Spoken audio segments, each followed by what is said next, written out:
ముక్కోటి దేవతలలో ప్రతి ఒక్కరూ కూడా భక్తుల యొక్క కోరికలను తీర్చేవారే. కానీ వారికంటూ కూడా కొన్ని ప్రత్యేకతలుంటాయి. ఉదాహరణకి బ్రహ్మదేవునికి ఈ విశ్వం మొత్తాన్ని కూడా సృష్టించే శక్తి ఉంది. బ్రహ్మదేవుడే మనుషులందరినీ కూడా సృష్టించడం జరుగుతూ ఉంటుంది. బ్రహ్మదేవుడికి 4 తలలుంటాయి. ఈ 4 కూడా 4 యుగాలకి సంకేతం అని చెబుతూ ఉంటారు. బ్రహ్మదేవుని భార్య సరస్వతీదేవి, అంటే విద్యకు సంబంధించిన దేవత. తర్వాత విష్ణుమూర్తి ఈ ప్రపంచం మొత్తాన్ని కూడా కాపాడుతూ ఉంటాడు. అంటే ఏదైనా ఒక చెడు గనక పెరిగిపోయిందనుకోండి, ఆ చెడుని అంతం చేయడానికి విష్ణుమూర్తి భూమి మీద అవతరిస్తూ ఉంటాడు. విష్ణు చక్రంతో చెడు మొత్తాన్ని కూడా అంతం చేస్తూ ఉంటాడు. విష్ణుమూర్తి భూమి మీద రాముడిగా, కృష్ణుడిగా, నరసింహస్వామిగా ఇలాగా ఎన్నో అవతారాలనైతే ఎత్తడం జరిగింది. విష్ణుమూర్తి యొక్క వాహనం గరుడ వాహనం.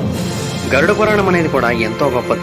గరుడ పురాణం కూడా ప్రతి ఒక్కరూ చదివి తెలుసుకోవాల్సి ఉంటుంది. అందులో కూడా మనకి తెలియని ఎన్నో గొప్ప విషయాలు అయితే దాగి ఉంటాయి. విష్ణుమూర్తి యొక్క సతీమణులు లక్ష్మీదేవి మరియు భూదేవి.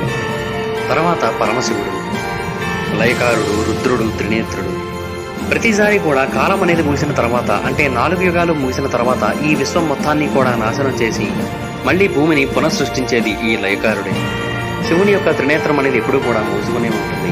ఒకవేళ శివుడి యొక్క త్రినేత్రం గనక తెరిచినట్టయితే మనమందరం కూడా కాలి భస్మం అయిపోవడం అనేది వెనువెంటనే జరిగే పరిణామం.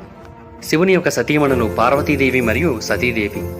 కలియుగం యొక్క అంతంలో శివుడు రుద్రనాట్యం అయితే చేయడం జరుగుతూ ఉంటుంది. ఆ సమయంలోనే విశ్వం అనేది నాశనమవుతుంది. ఆ తర్వాత మళ్ళీ ఈ విశ్వాన్ని పునఃసృష్టించాల్సి ఉంటుంది.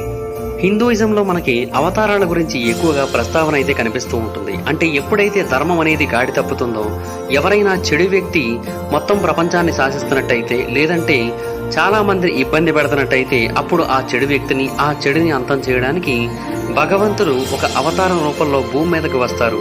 అలాగే ఏదైనా ఒక సమస్య ఎదురైనప్పటికీ కూడా ఆ సమస్య నుంచి గట్టెక్కించడానికి కూడా భగవంతుడు భూమి మీదకి అవతారం రూపంలో వస్తారని అయితే చెబుతూ ఉంటారు.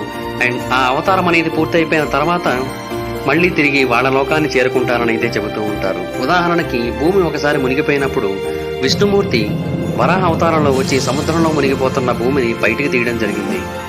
ఆ తర్వాత రామావతారమైన, కృష్ణావతారమైన ఇలాగ అవతారాలన్నీ కూడా ఏదైనా ఒక సమస్యను పరిష్కరించడానికి వచ్చినవే. గాడి తప్పిన ధర్మాన్ని మళ్ళీ గాడిలో పెట్టడానికి వచ్చినవే. ఇప్పుడు కూడా కలియుగంలో కల్కి అవతారంలో విష్ణుమూర్తి మళ్ళీ భూమి మీదకు వస్తారని ఎన్నో గ్రంథాలు తెలియజేస్తున్నాయి మనకి.